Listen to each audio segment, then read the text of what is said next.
Nama saya Praglatar Anaraki Consilat, membuka matrik 17 DIB 21 F2042. Tajuk saya pada hari ini adalah batal.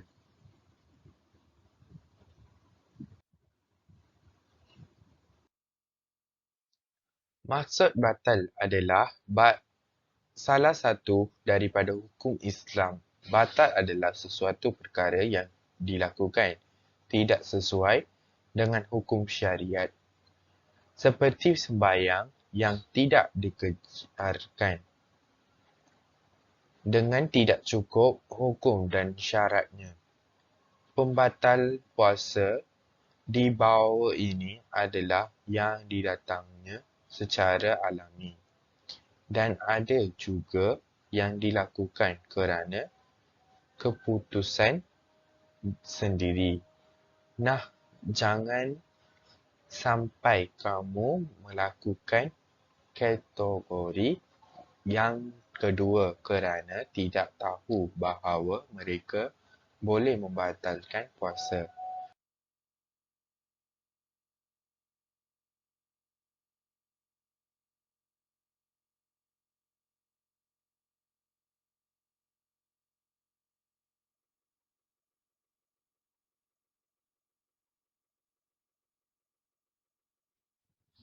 Antara perkara-perkara yang boleh menyebabkan membatalkan puasa adalah makan dan minum. Hal utama saat puasa adalah menahan hawa nafsu, termasuk nafsu makan dan haus. Hal yang membuat batal puasa adalah makan dan minum dengan sengaja. Jika kita makan dan minum dengan tidak sengaja kerana lupa, maka tidak apa-apa. Namun, makanan dan minuman yang disisa di mulut haruslah segera dikeluarkan. Selain itu, perkara yang boleh menyebabkan membatalkan puasa adalah sengaja muntah. Ketika perut kosong, ada kemungkinan muncul rasa mual dan ingin muntah. Hal ini semakin menjadi-jadi kalau kamu ada di perjalanan yang panjang atau ruangan yang dingin.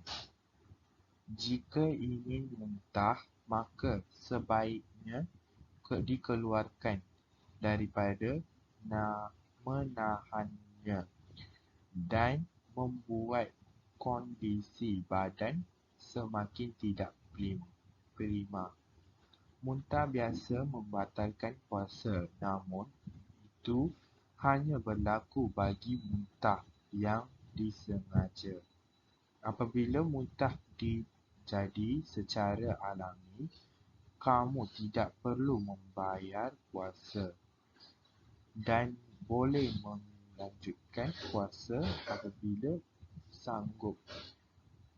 Ketentuan ini disepanjangkan dalam hadis riwayat Abdul Daud, Ibn Majah dan Tirmizi yang memiliki arti barang siapa muntah dengan tidak sengaja jika ia sedang berpuasa, maka tidak wajib kuhat atasnya, dan barang siapa muntah dengan sengaja maka wajib kuhat.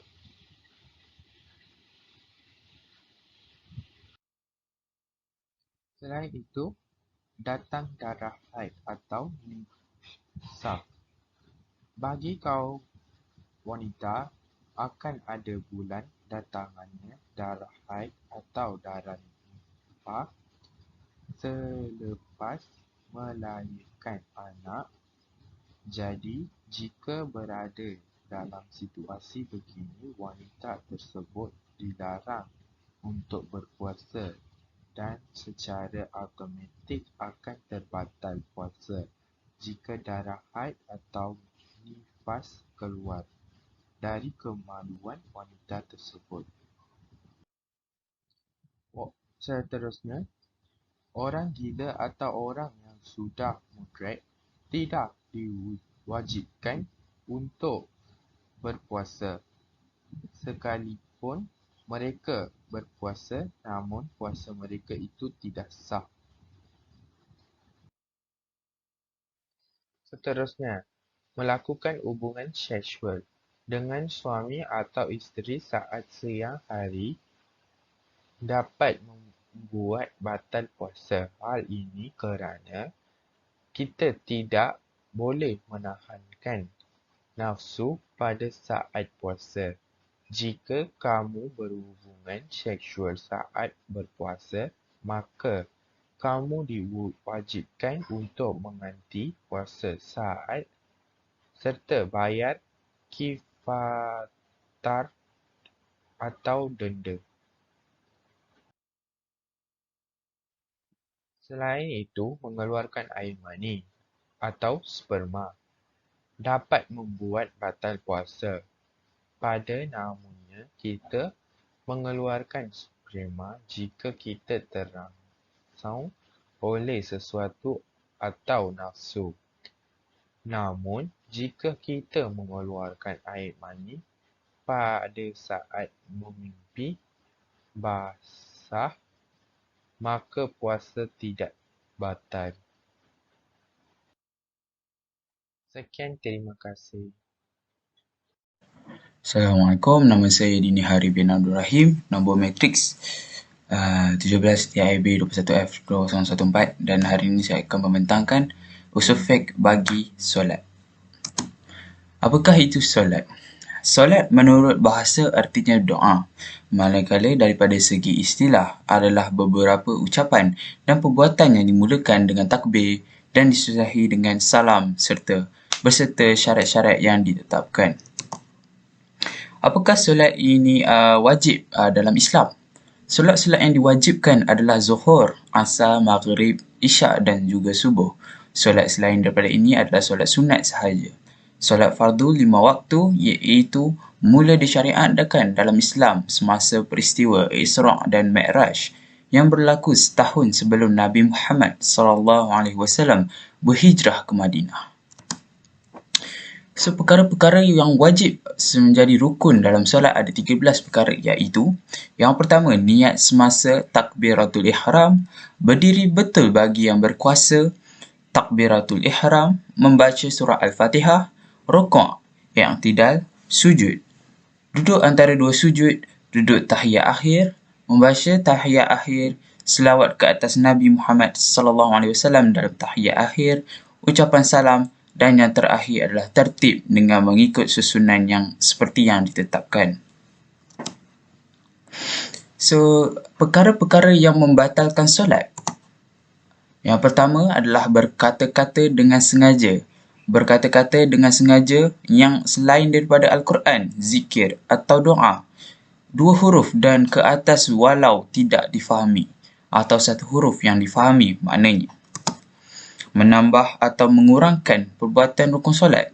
Membuat beberapa perbuatan yang pada urufnya iaitu adatnya tidak disuruh melakukannya dalam solat. So, seterusnya adalah kedatangan hadas, sama ada hadas kecil atau hadas besar. So, terbuka aurat. Terbuka aurat walaupun tidak dengan sengaja seperti ditiup angin, tetapi sekiranya boleh ditutup sekejap, itu juga maka tidaklah terbatal. Makan walaupun sedikit, seperti menelan sebiji nasi di dalam mulutnya kecuali dia terlupa. Minum, seperti menelan air liur yang masih lagi terasa manisnya, itu membolehkan terbatal solat seseorang. Sekian, terima kasih daripada saya. Assalamualaikum. Hari ini saya akan membentangkan tentang batal tentang iman. Usul Fiqh semester 1. Iman. Dari segi bahasa, perkataan iman diambil daripada kata kerja amanah, bermaksud percaya atau yu'minu yang berarti percaya atau membenarkan. Ia juga membawa pengertian yang sama seperti i'tiqad, tapi pada pengertian berbeza. Manakala dari segi pengertian secara Hanafiah dalam Islam, iman berarti percaya kepada Allah. Dengan itu, orang yang beriman adalah ditakrifkan sebagai orang yang percaya mukmin. Perkara yang membatalkan iman, iaitu syirik. Syirik ialah menyekutukan Allah dengan sesuatu pada zat, sifat dan af'al-nya. Jenis syirik iaitu syirik jali, iaitu pelakuan syirik secara terang-terangan. Contohnya menyembah patung dan berhala, menyembah bulan atau matahari dan mengaku Nabi Isa sebagai anak Tuhan. Yang kedua ialah syirik khafi, iaitu tidak meletakkan Allah sebagai yang mutlak ahamiat terutama dalam ibadat. Contohnya riak, menunjuk kehebatan diri, ujub, mengagumi diri sendiri, takbur, membangga diri. Kufur, yang bermaksud tidak percaya kepada Allah serta mengingkari ajaran yang disampaikan oleh Nabi Muhammad SAW. Jenis kufur, kufur hakikat, iaitu ingkar atau menafikan rukun iman dan menolak syariat yang dibawa oleh Rasulullah. Contohnya, tidak mengakui balasan di akhirat, menolak hukum yang terdapat dalam Al-Quran, menyatakan solat fardu merugikan masa dan menyatakan berpuasa Ramadan melemahkan ekonomi.